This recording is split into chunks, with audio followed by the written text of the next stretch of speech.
What's up, everybody? Dexter, say hello. Say hello. Finally back. I don't know how long it's been. I think it was probably July when I posted last. Anyways, ignoring all of that, headed to the gym now. Essentially, I've worked with a coach for the past 3 months, and I rediscovered my passion for lifting, and I really like passion for bodybuilding now, which I realize I need to put on a lot more muscle because I may have a good physique. Hold on, packages outside the door. May have a good physique. I don't have a ton of muscle. And while I may be able to look great with a pump in down lighting, I don't have actual muscle mass. I have an influencer physique. Lighting getting bad here. But yeah, influencer physique, not good. I like bodybuilding. I want to have mass that you can't argue with. It's real muscles. They show all. So we're building muscle, but finances are kind of tight at the moment. So I had to stop paying for the coach. Sorry, Seth, we'll be back soon.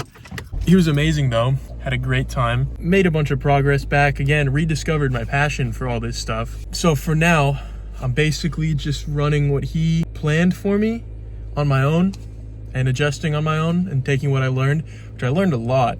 I actually have an explanation for what happened with my decline of passion for lifting over the past year or so. But yeah, I'll get to that later. All right, made it to the gym. We got my mini shield. It's not pre. It's just Gatorade powder and creatine. Intro workout, banger. Time to go hit chest. And it's just a push day. Okay, so we're outside. The lights aren't on, which is weird, but I kind of like it. I've been doing most of my lifting in the outdoor area. No mirrors. Only been lifting in baggy clothes. Just to like base my motivation on loving the workout and the exercises and doing everything right instead of getting a pump and looking cool. Because even just staring at yourself in the mirror is like, that's what you focus on, right? It's great until you have an off day, or until, like in my case, I fell back months and months, which one of the causes, I'll still talk about more later, but is I tweaked my shoulder benching in April. And since then, I took a month off from the gym. Haven't been able to do chest properly since, except for the past 3 months while I was with my coach. We were kind of rehabbing it, and it feels strong enough to start reincorporating things again. So I'm working on that. And then I got an x-ray done because my doctor ordered it, because I finally saw my doctor about it, because, you know, shoulder injury not getting better. Ended up taking until it started getting better. And then he said there was nothing remarkable about it when he saw the x-ray. So I was like, interesting. Am I just tweaking, or is it like we fixed it?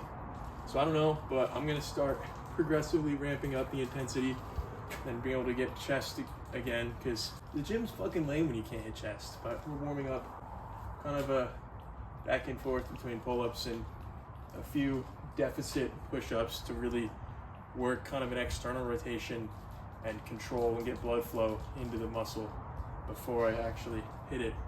Yeah, do those, and then I'll show you the next thing, which is like, it's a warm-up, but it's an exercise I'm supposed to track, even though I do the same every time.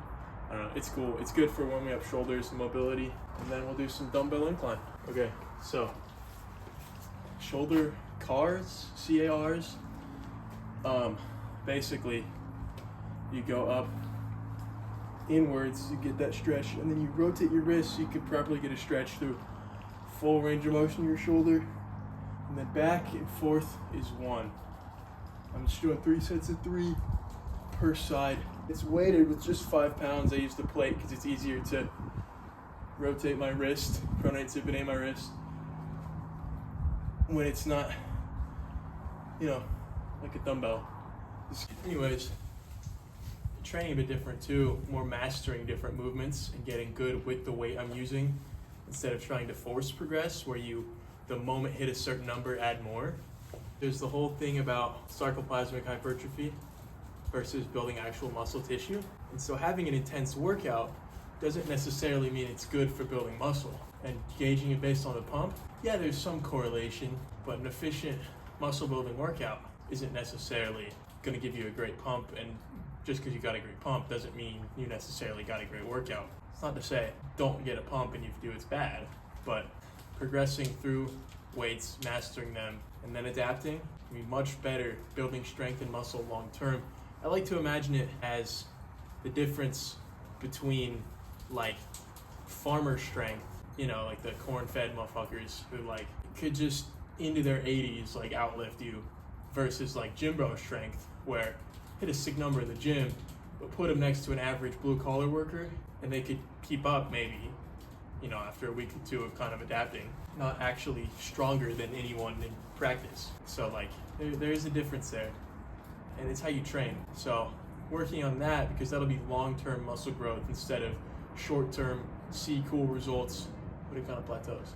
Still going lighter on chest exercises. I might go a little heavier today than before, just because everything's feeling so good and I have enough food in me to get strength.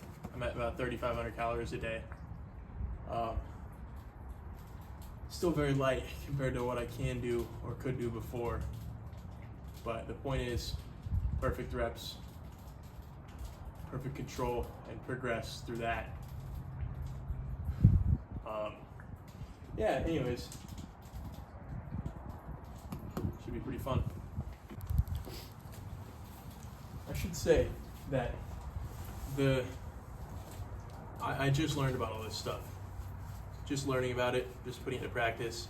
Technically, this is all theory right now, but it lines up with how things work scientifically. So take that as you will. To be fair, it's kind of just documentation of like my science experiment. So this is a hypothesis. We'll see in a year or two whether or not it comes true, and you'll see the journey along the way.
Posing room was closed.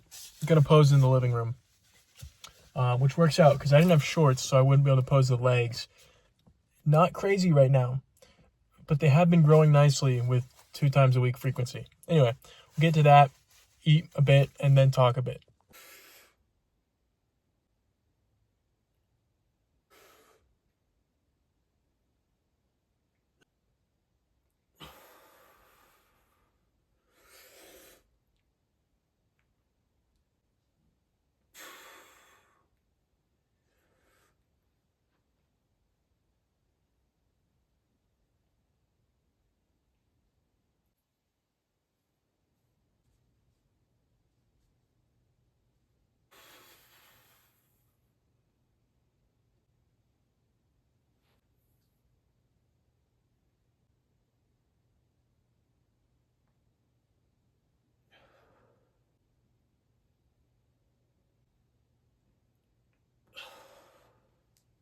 All right, well, time to make some dinner. Got my meal prep. Trick is reheat it in the pan and then fry it up with cheese. It's just ground beef and rice, seasoned heavenly because I'm just that good. But yeah, reheat it in the pan with some cheese in there and let the cheese kind of crisp up a bit on the bottom. Once it's done, like a tablespoon or two tops of sour cream in there. Not too much, but enough to add some flavor. Eat it with some chips. Double serving, full 16 ounce of Fairlife chocolate milk. Not the protein shake. I don't take protein supplements. Usually I have preservatives in them that mess with my gut, which already is kind of precarious. Can talk about that more later too. But yeah, gonna be eating some food, getting my calories in because I kind of lacked a little today. Need to hit that 35, but I got it. And then editing this video tonight and going to bed. All right, I've got to be kind of quiet, but people are sleeping. Yeah, I'll put the before and after of like when I started with my coach to now, like tonight, and like just show the progress I made. It's kind of crazy. Like I'm feeling like somewhat confident again, and I wasn't because I'd lost so much weight. I was down, I think, close back to 150, which is ridiculous. That's like lost muscle mass and like too low of body fat. It just wasn't good. Some stomach problems happened a year and a half ago, and from then it just like developed an anxiety because you couldn't go anywhere without stomach getting messed up. And now the stomach's fine, except for it's now anxiety based stomach problems. So like, but it was really bad there for a bit. I couldn't eat, was trying to do stuff. Yeah, was just under eating. And then it was hard to eat. Like I'd get nauseous. And so my coach, Seth Majin Bra on Instagram. Yeah, anyway, he helped a lot. I was able to eat large quantities Can't talk. Large quantities, yummy. This is like 1,500 calories at least here for dinner. And I couldn't do like 700, 800 without feeling sick and just nauseous after. So it really made a difference. I'm back up around 167 averaging, but not trying to rush the weight gain, just want it to be consistent. So yeah, just adding that on. I want to get to 180 finally. That'd be good. But yeah, again, progress being constant, not quick, because you're not building muscle quickly. It's just putting on fat. As long as I'm in a surplus, training consistently, be building muscle. That's all I want. Just trying to get bigger. There you go. Arms are looking nice again. That's what we like. If I angle with my head, yeah, angle it back. There we go. Make my arms look bigger. Angles are crazy. Angles and lighting. Influencer, baby. But that's why we're not doing that, because I don't want to do that. That's kind of lame. Anyways, I'm going to eat my food now, and then, yeah, taking magnesium, zinc, and vitamin D at the recommendation of Seth, because I don't know the specifics. I sleep like crazy, though. It's great. I definitely was not sleeping well enough before, caffeine problems, and now not even having pre-workout, just with that intra Gatorade, intra carbs. I'm dialed. It's great. Feeling good. Having fun. So like I mentioned, talking about like my motivation for the gym, and you know what? Next video. If you've even watched at this point, subscribe.